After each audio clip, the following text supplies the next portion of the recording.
I have seen that happening while talking to people from various age group. Believe me, even people who are not thinking of moving, no offense to them, but everyone has told me at least once that this thought came in that I want to go back.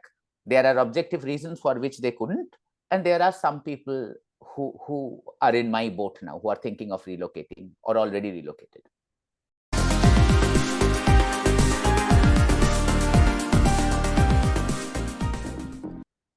Hello, everyone. Welcome to another episode of Desi Return. Before we get into this, I just want to thank all the viewers and subscribers of the channel. We have crossed a milestone, which is 2,500 subscribers. So thank you all for your viewership and support. And for today's episode, we have Abhishek. Abhishek left to Canada for his PhD, and he has been living in Canada for almost 16 years. He has plans to move back to India, and I'm really looking forward to the discussion because he's very passionate about the relocating back to India, and also who has a lot of experience living in Canada, understanding the different dynamics, especially the visa systems, all the details there. So really looking forward to the discussion with Abhishek. With that, welcome Abhishek to the show. Thank you so much. Thank you, Avinash, for having me, and I'll be happy to talk about my journey. Great.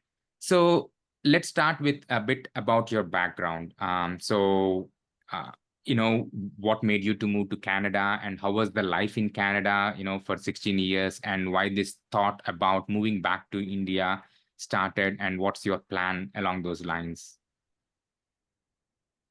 Definitely. So I have to go back 16 years back, and I'll start from there. So I did my initial studies in India. I belong to Kolkata, West Bengal, and pretty much up till my master's, I studied in Kolkata. I didn't leave the city, to be honest. Okay. And then after that, I wanted to pursue higher studies. And in those times, I would say there was a huge craze of migrating to US and Canada, particularly US, and also Canada was catching up. So I was in those sectors, and I always wanted to pursue higher studies. I come from a field which was also developing then in US and Canada, which is molecular biology, cancer biology, those kind of things. So that was my starting point. So I was applying to different universities at that time. Honestly, I applied to US, I applied to Canada. As my friends say, keep applying, and more the merrier. And eventually it turned up to be that I landed up in Canada because I like the environment, the place, the university, the city, and also the lab where I was coming in. And it was a city, I will mention that it was Calgary, which is in the western part of Canada. Now it has earned a lot of popularity because of tourism and the oil boom. So that was Calgary where I came in. So that was the starting point, higher studies. That's great. So it was for the higher studies. So how was the life in Canada for the last 16 years for you? It has my life over 16 years has seen many shades. So I would say, if I have to break it up really, when I started as a student, it was a very student life kind of a perspective that I had. All the challenges were typical student kind of challenges, which are still present today. So first of all, it started with a culture shock. Then, of course, looking for good accommodation, getting roommates, and sharing the cost of the rentals. This is a typical, I would say, war that goes on, especially when people are coming from other countries than Canada. Definitely true for every Indian. In fact, you try to find a community and you share, and from your own region. Likewise, I also shared an apartment with my friends. All of them came from different part of India. So it was a pretty cosmopolitan living. Like we had people from South India, North India. So that was wonderful. So that was the starting part. We had our own struggles, plus the academic pressure, and more importantly, the financial pressure at that time, because we can talk more about in detail later. Because when you are a student, you come here, there are good portion of your fee which is not covered by the Canadian scholarship. especially when you are on a student visa. So we have to pay that difference. And those structures have changed over years, but overall the principles still persist. So you have to always like study as a student, at the same time keep thinking, what kind of job should I do, or should I do some odd job, or what is the best way to save some money, because you want to pay that fee. And bear in mind, you might have some liabilities for which you have to pay back or send money back to India. So that was my entire student life. Mhm. This was the start, as you mentioned. Then it was followed by post student life, which was the job market, different kind of job. I got experience in different kind of job, and then I moved out from the core industry, got interested in health and business, started my own business, another kind of experience, the Canadian business market. And then slowly and steadily, towards the end of 16 year, as you were mentioning, the thoughts of then pandemic came, and of course the business suffered. It went through its own dynamics, and then slowly and steadily the thought of relocating to India came along. So that was my overall journey. It was pretty Great. versatile, I would say. Yeah. So have you been living in Calgary throughout the entire 16 years, or have you moved around within Canada? That's a great question. So I was traveling on and off, but to be honest, my entire academic period was in Calgary. But in 2016, pretty much the midway, I moved to from the west of Canada to the east of Canada. I moved to Montreal, which is in the province of Quebec. So yeah, I'm there since. Like I'm in Montreal there since from 2016. That's great. So I know you kind of touched about this. I think starting of pandemic, this thought of Yes. returning back to India occurred. So maybe can you talk a little bit about the reasons why this thought came and why it's getting solidified, and where you are in this part of the journey in terms of relocating back to India? So again, it's a long answer. I would say the thoughts kept coming in of moving to India, in the later life, in my later academic life. But at that time, the balance was more towards staying in Canada, because that was more of an emotional thought that, we are from India, at some point we have to go back. There was no clear rationale to go back to India, or no clear plans. You always try to settle here and try to accommodate with everything that you see here, that that kind of a mentality, that let's stay here and let's try the best, sab to theek hai, sab ho jayega, that kind of a mentality that you get. Yeah. But over years there were challenges that came along the process, and as in the 16-year journey, those challenges kept growing. And from the very Indian mindset, we have realized and that those are real challenges, and you have to acknowledge that you cannot win over them in most cases, or in lot of cases. It's not like, since you are here, you are universal, you can manage everything. And because they are challenges, psychologically, when you are falling off, the first emotion that kicks in is, oh, I was better in India, or what if I go back to India? If the aspirations are sometimes not met, you this feeling comes in, that feeling of roots comes in, that I can probably be better with my friends, larger community, speak a similar language. So I think that was my case too. And I have seen that happening while talking to people from various age group. Believe me, even people who are not thinking of moving, no offense to them, but everyone has told me at least once that this thought came in, that I want to go back. There are objective reasons for which they couldn't, and there are some people who are in my boat now, who are thinking of relocating or already relocated. Oh, definitely. I mean, I can correlate to that, right? Any migrant, from India, the thought is always like, maybe after studies or after 5 years of education, after 5 years of career, these things keep postponing. But at the same time, this thought occurs because once you get some kind of an experience, whether it's the different culture, or from a career perspective or from education, the thought of like, can we go back to India occurs, whether it's a rational Yep. decision, whether they're emotional, all these things come into picture. But the thought definitely arises after a few years because the social Yes. fabric is different between these two countries. The opportunities are different. It's different dynamics depending on what's the key priority for you at a given stage of your life. That how you can determine it. But to your point, yes, Absolutely. the thought always occurs to a migrant. What about moving back to India? Uh, so True. I know you kind of touched about this. So this thought kind of getting solidified more later, in the years. So Yes. can you talk a little bit about the planning? When I say planning, there are a lot of categories in it, right? From a career perspective, financial planning, which place to locate to, and so on, right? So anything that you can touch on the planning of returning back to India, from your perspective that you wanted to share, with the fellow. I mean, from Canada, it has its own differences compared to US or Australia or something. So Yes. there are some other nuances. So definitely anything that you can specify on that, that would be even fantastic. So can you share some of those insights or some of the plans that you are thinking through as you thinking about this transition? Definitely, I can. Again, it's a very long and dynamic process. If I have to be very blunt about it, it was never a very clear-cut picture.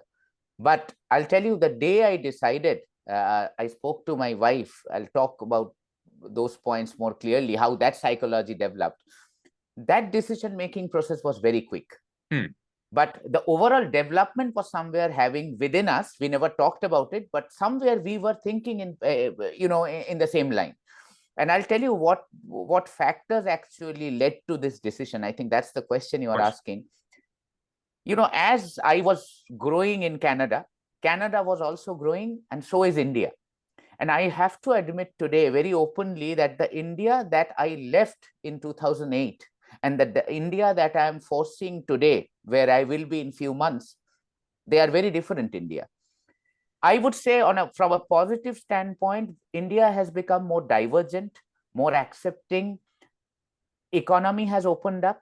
So, for example, like when I go in the past years, when I went for vacation or when I talk to my friends and other family members in India, when I talk about Canadian goods, the first thing that I hear is, oh, I don't need them. I get it in my neighboring mall. So that idea that this is a foreign good or a foreign brand has completely, gone awry. Yeah. India has pretty much everything, every brand. Many businesses are relocating to India or they're relocating their warehouses for good reasons. So that was something in my subconscious that this is happening. The second thing that probably significantly propelled me in this direction, that there was a time after pandemic when I was seeing the struggle that was going on in India. And no offense, again, India's struggle towards against COVID-19 was a very different struggle because of the population. We cannot even imagine that. The whole world struggle, but the kind of struggle the India went through, first it messed up everything, then slowly and slowly things started getting organized. That journey was like it played havoc in the Indian minds. And at that time, I was pretty much thinking of starting my business here, the small business that I wanted to. My business incorporated a lot of elements which are also which also has their roots in India. So I was actually working, and one of the interests that I developed over the years is the interface of science and spirituality. Hmm. And what I realized that people here are, yoga is like, it has become a fashion statement now, which is wonderful. But the problem that I was seeing, that people are doing yoga without understanding the core value of what is a yogic theory, which actually is very much integrated into the land of India, whether you call it India or Patanjali Yoga Sutra. That's the idea. But I was seeing that it's getting more fashionable and the real message is not getting conveyed. But it has its benefit. Of course, some people are doing great work. So I joined the force, and I thought, and my wife also came into this picture. We both have a science background, and we thought, why not propel this? This is an Indian thought, but we can also speak the other language of science and health benefit because we come from that field, and let's do something for the mankind, for Yeah. the community. Because the troubles here are no less, although we see it from a perspective of developed countries, but there are a good amount of population For them, affordability is an issue, healthcare is an issue, so they struggle a lot. Alternative medicine is rising up in the Western countries as well. So we started this, and as I was doing it, a secondary thought was coming into my mind that if I'm doing it in this country, I can do it in a bigger scale in my country because the troubles are greater. Even if I do good or teach one asana to one particular individual, that thought always kept coming in, because I'm already seeing my friends and families and extended members struggling, that I could have helped them. I could have helped them. This thought kept coming in. And also, with the kind of work that I was doing, I got more interested into the non-profit sector or the developmental sector of India, which is also developing in India. My whole interest went in that direction, for which the scope here in Canada is definitely limited compared to India. So those are the factors, positive factors so far, which actually catalyzed my decision that now it's time to go. I think I'm in the best zone to take the decision and move. Okay, that's great. I think, thanks for explaining that, what made that concrete decision about idea to action, right? I mean, in terms of making the move. So you kind of touched on these reasons, the specific reasons and the topics there. Have you considered anything from, like, is this a long-term plan, or is this something that you want to try and see how it works? Also, like, from a and the reason I'm asking this is maybe from a fallback, right? Have you considered something in a fallback, like, from your citizenship in Canada, or like maybe some other option, because you have these ideas and thoughts and you are planning to make that journey. So just curious, has that thought went into your decision process, or you're pretty much are good to go, like, this is what I want to do, and moving forward? So maybe the question is more about, like, the status in Canada, like, you have any fallback plans to come back if something doesn't work out, or you have pretty much decided this is the journey that you want to take on? Okay, that's again a great question, and I'll give you there are different aspects to this answer. So first is the practical man speaking, and then is the emotional man speaking. I won't use the word patriotic in any form, but I would use the word emotional man, who is connected to the roots. Yeah. So let's come to the practical answer first. Talking about fallback, yes, from that perspective, if things doesn't work, I can always come back.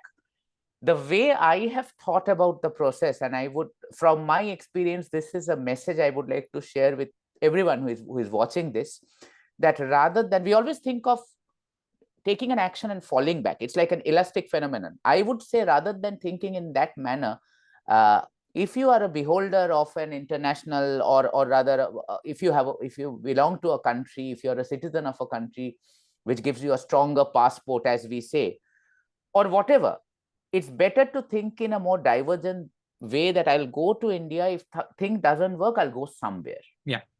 I have rather kept the focus of my work as the top priority rather than the country. And I'll tell you why I said this. First of all, I have freedom to travel. That was on my cards, a number one thing, even within India. Like, it's in one lifetime, I have heard from my childhood that people cannot cover entire India, which is still true.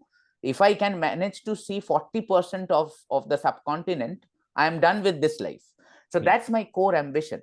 But saying, like, to answer your question, there are reasons I'm considering, if things doesn't work, God forbid, I will try to walk my way through some other nation.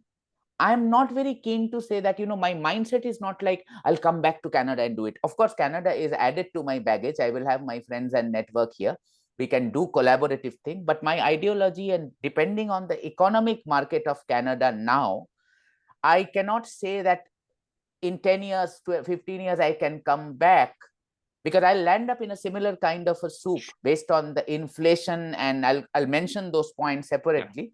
There are different factors in Canada which will not definitely get better in another 5 to 10 years. They are actually going on the other side, and people are realizing it who are staying in Canada. So that's the practical answer. There is a fallback plan, but rather it's a fall ahead plan, I would say. Yeah.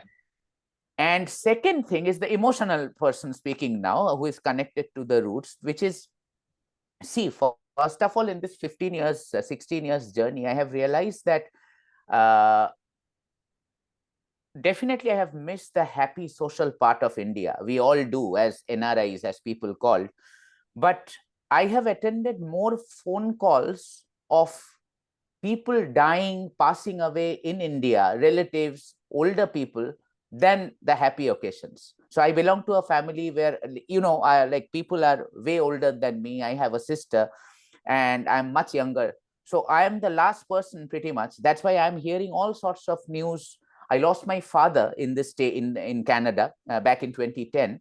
So I always felt these are the occasions I couldn't have been able to tackle in a good manner.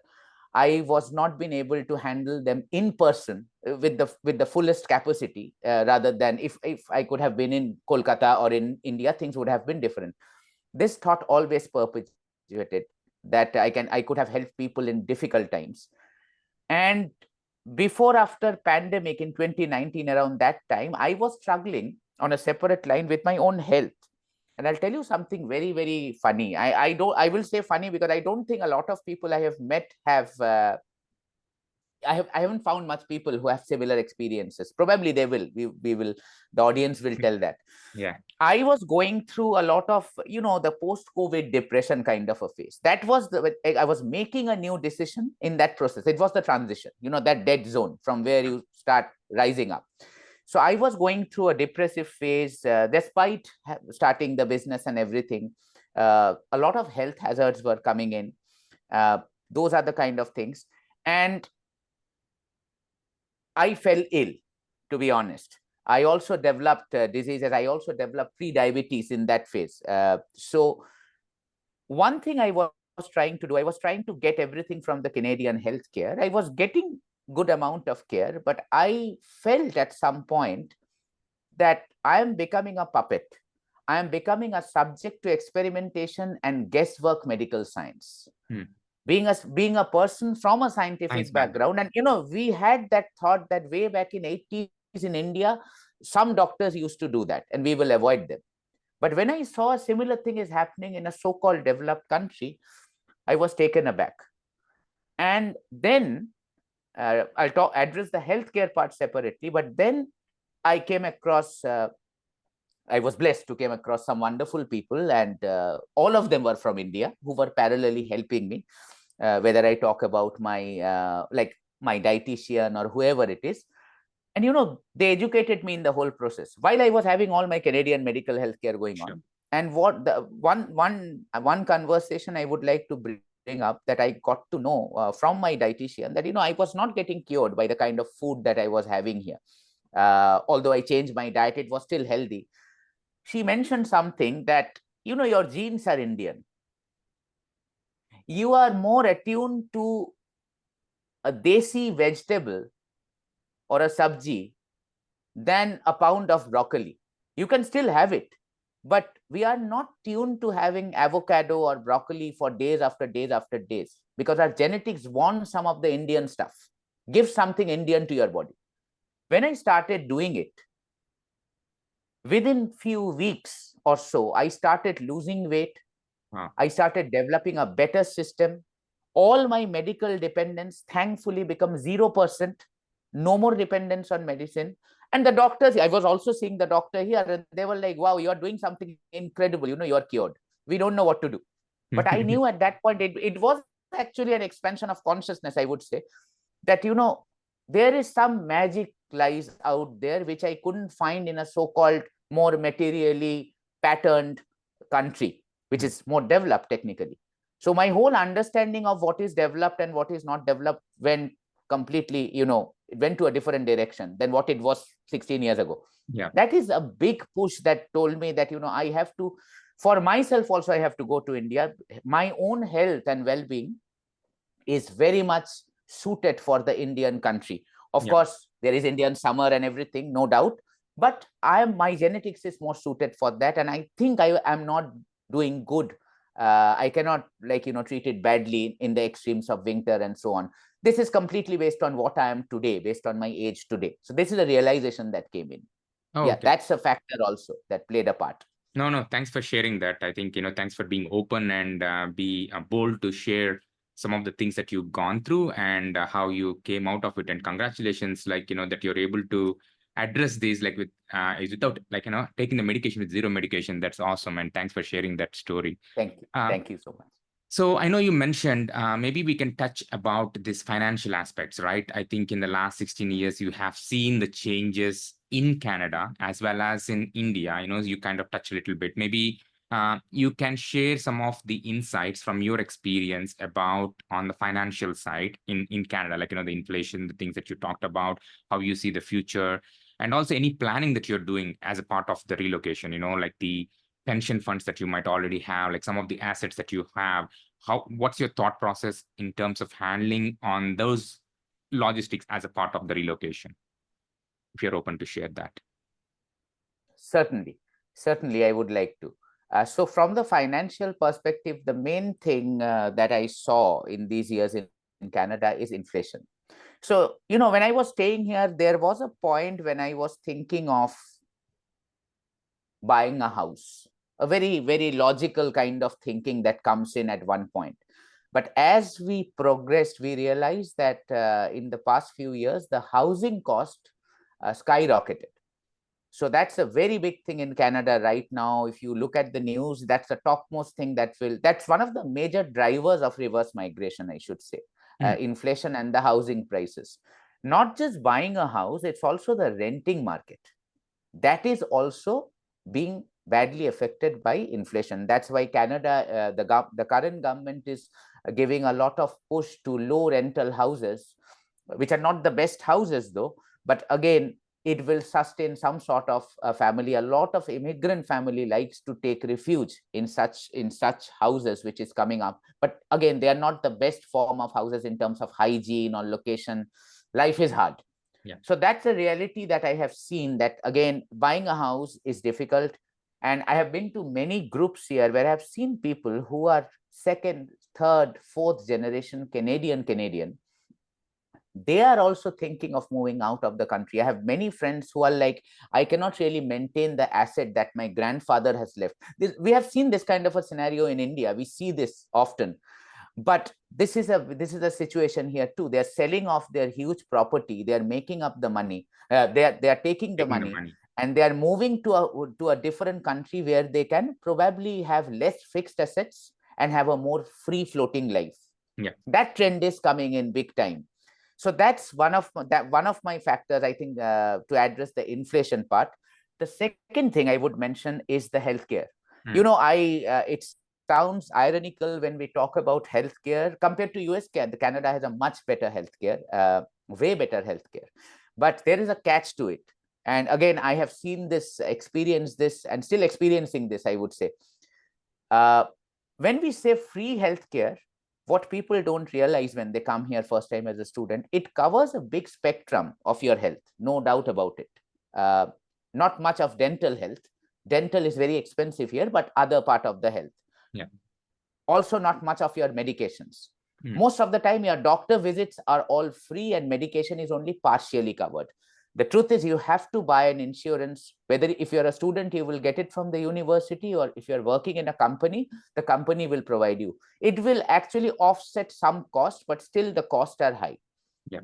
Now, if you are healthy, sturdy, in early 20s, life is great.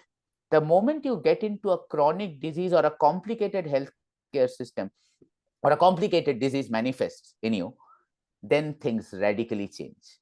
Because what Canada is suffering right now, and this is a very, very big problem, not much covered in the media, although there is, the doctor is to patient ratio is hugely fluctuating across the province. Montreal is very bad in that. Montreal, and people know here. So what is happening is now because of the rising population, there are more patients per doctor. Yeah.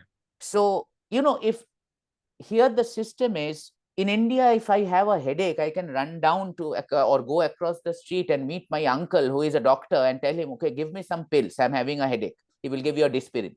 That used to be the case 16 years back, at least. I think it still somehow manifests. But here, if you have something or a needle prick or something, First, you have to go to the emergency. You have to wait for an hour or 2 hours. Then a general physician will come and see you, and they'll give you some medication and then allot you to a regular doctor who will again give you a medication and some sort of a certificate.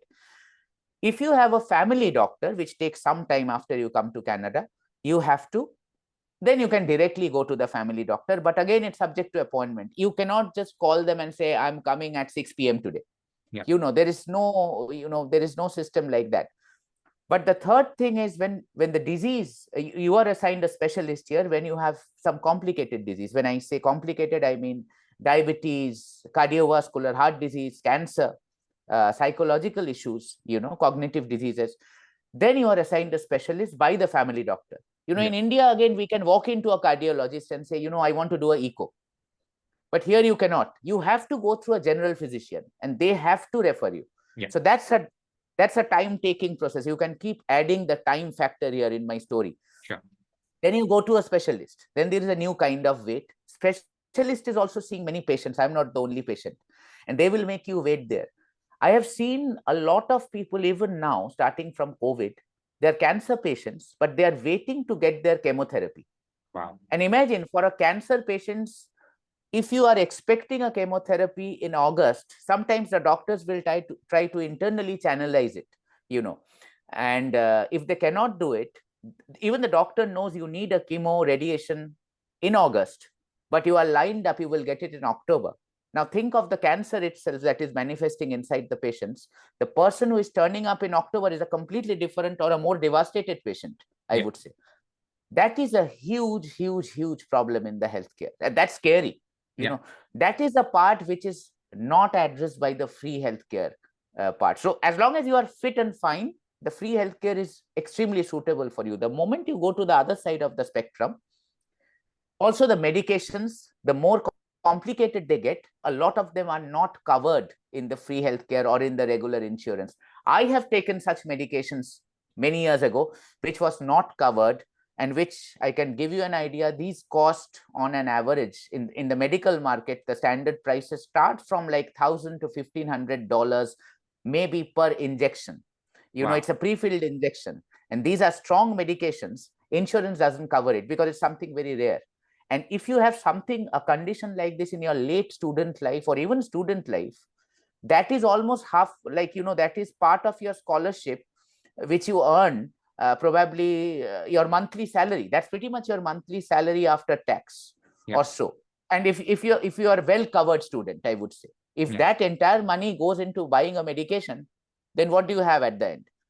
So that's the reality. That's the reality of the free health. The word free healthcare is kind of an oxymoron, So that's the reality behind. I wanted to share it. So this also actually factored in my decision. So just curious, I know in Canada, there is this public health system. Definitely, I think the points that you already touched. Is there something that you also can have like a private doctors, can you have like a separate insurance? Is that an option available or not much? I mean, or is it so expensive that it's prohibit, it's not even feasible to, consider that option? Just curious on that.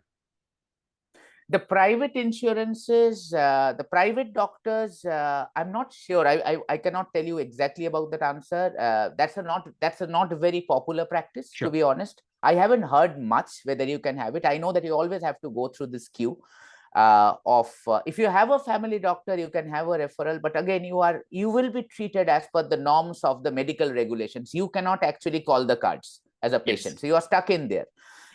Talking about the insurance, yes, there are some insurance that you can buy privately. Of course, your expense will go up. The moment you have a private insurance, you can have a better coverage, like what people do in India. They get a medic claim and they pay more premium to get better coverage. Here also you can do it. But again, that's a pretty handsome amount of premium that you have to pay rather than relying on the regular insurance that you are given from your job or as a student life. But of course, depending on the complication, sometimes people have a regular insurance and a private insurance. But again, there is a catch here.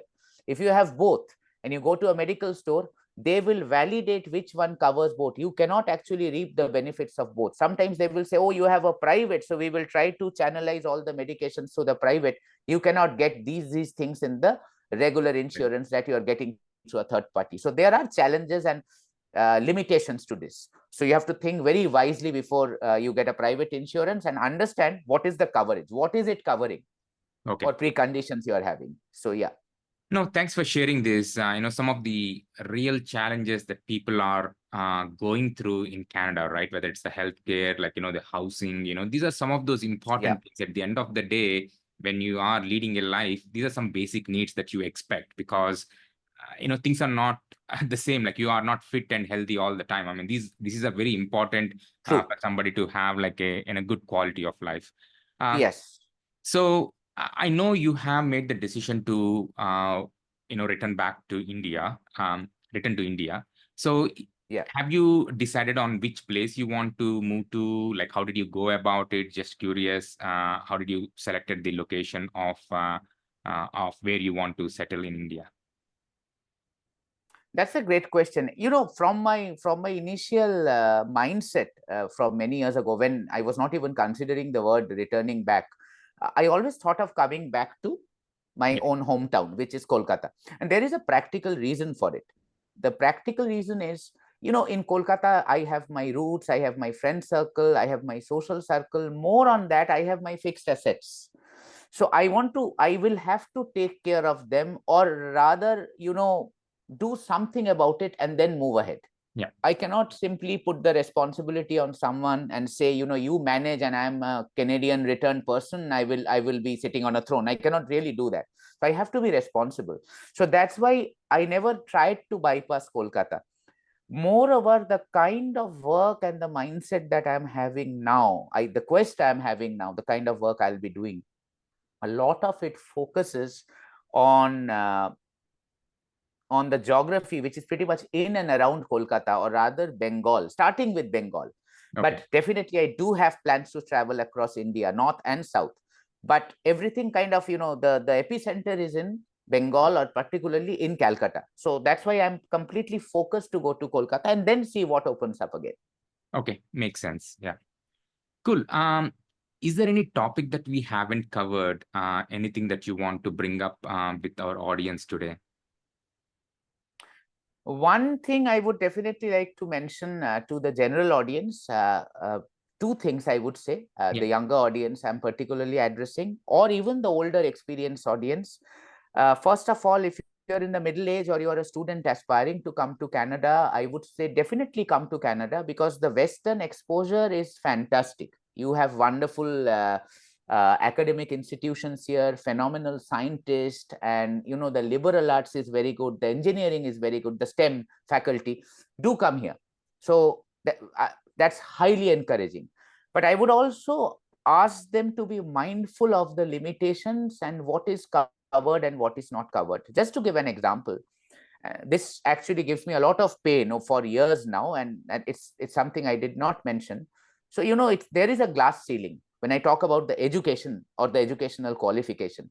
I'm not sure about the US. This is a very Canadian picture I'm giving you. People come here and there is a setting, they want to settle here, and the first thing is, the first strata is they want to get their permanent residence of the residency of Canada, or the PR. Yeah. That's the first tier. And then the second tier is eventually they want to become a citizen. The problem that happens is, to become a PR, you have to qualify, you have to actually be eligible, and you have to be qualified about certain things. Education is one such parameter. So every aspect of your life gives you certain points. You fulfill the points, then you can apply. This is the simple thing. The point system keeps changing after a few years, but the overall picture has not changed since I became a permanent resident. So now the problem that I have seen, that when people become a permanent resident, all they are actually bartering with the Immigration Canada is their qualification. I'm a bachelor's, you will get a point. If you're a master's, you will get some more points. If you're a PhD, you will get a bigger set of points. When I applied, I was a master's, and I applied as a master's, so I got a good amount of point, and I was also in the PhD program. So there was a sub quota for that. The problem happens is when you are done with this immigration, forget about the immigration. Now you're coming to the job market. Yeah. And now you're saying, I am a PhD from India. My wife did her higher studies from India. She's a PhD from India. And now I have friends who are lawyers from India, engineers from India, MBBS, MD from India. They have done their MD from top-notch places like Jipmar, Pondicherry, AIMS, so all these big institutes. Now, when they're coming to Canada, they are stuck. For PR, it's fine, but the Yeah. glass ceiling is you have to get a licensing exam or an equivalent Canadian experience exam. Otherwise, you are simply not recognized. Yeah. And that leads to a lot of people going to uh, what you call it, the outsourcing industry, and that gives me a lot of pain. I have seen qualified doctors, engineers, lawyers, very educated people all across India. And won't say even India, the India and the South, the Southeastern, South Asian diaspora, India, Pakistan, Bangladesh, Yeah. all these people, they're working in outsourcing of Amazon, they're working in outsourcing of some big telecom companies, because that is their subsistence, that is giving them a regular paycheck. They cannot get into their own industry. Hmm. That is something I would say today youngsters, the Gen Zs are way more smarter. That is something to keep in mind. So I would say what I could have done better is plan ahead that after you get your degree, what you're going to do.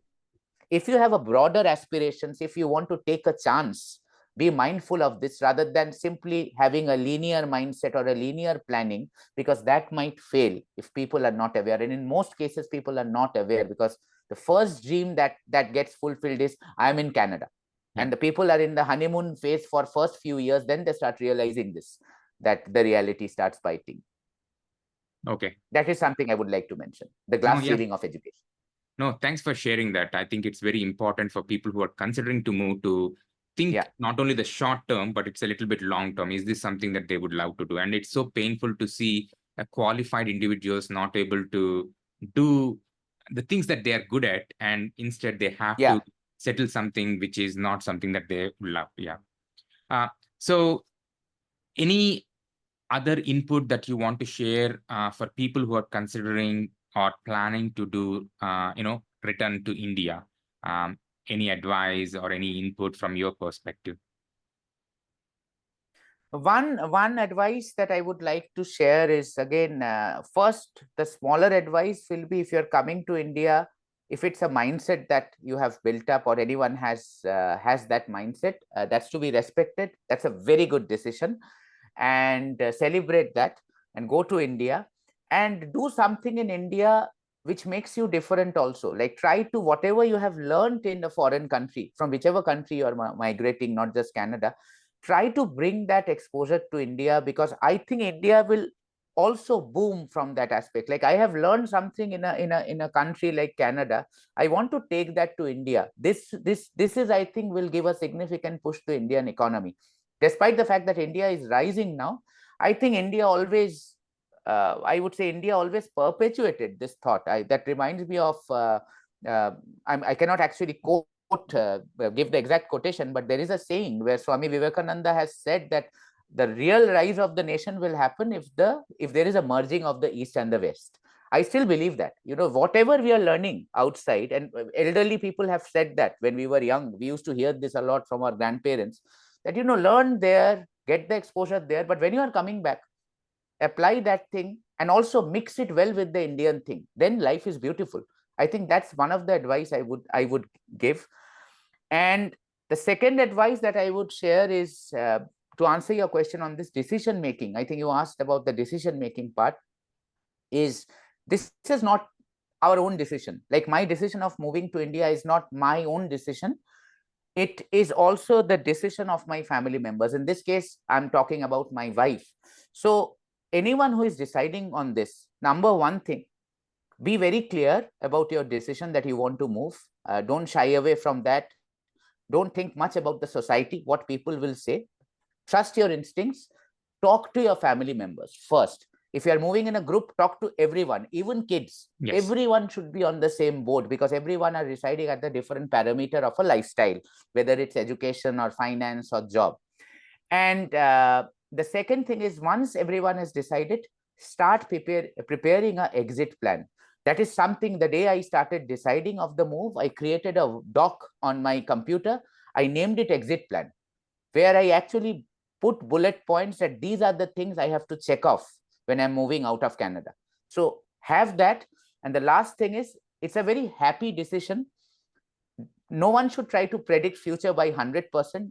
There is no machine so far, no time machine so far. Trust your instinct, be happy about it, and never to see this moving thing as a hindrance. I don't know what my future will be like if I come to your interview after 2 years, but at this moment I am myself feeling very happy that I'm going back to the country that I've left 15 years back. And there is a feeling that I could have taken this decision before, but overall there is a intensity of happiness and positivity. I would tell everyone to be in this zone, because that's the best thing. That will make the process very, very easy and less tiresome.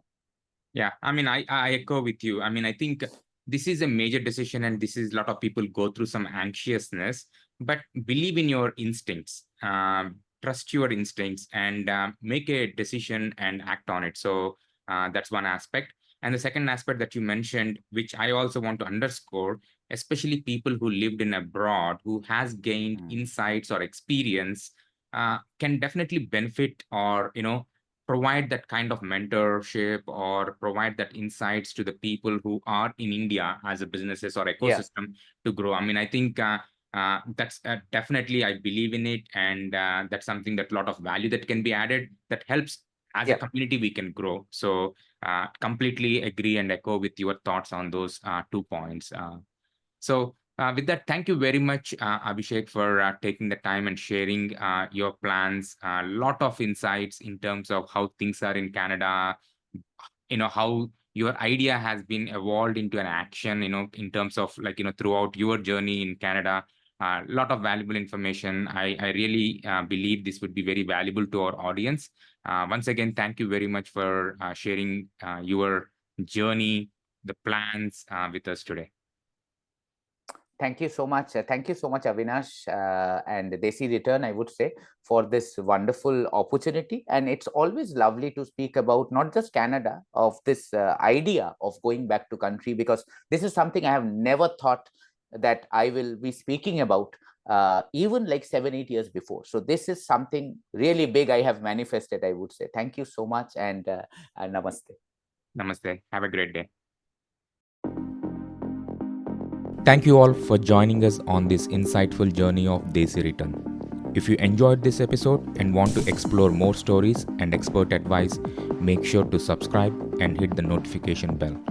Don't forget to leave a comment below with your thoughts and experiences. By the way, check out the links in the description below for our Facebook group and social media for updates and engaging discussions, as well as connecting with fellow Desi Returners. Thank you once again, and until next time, may your Desi Return journey be filled with joy, growth, and endless possibilities.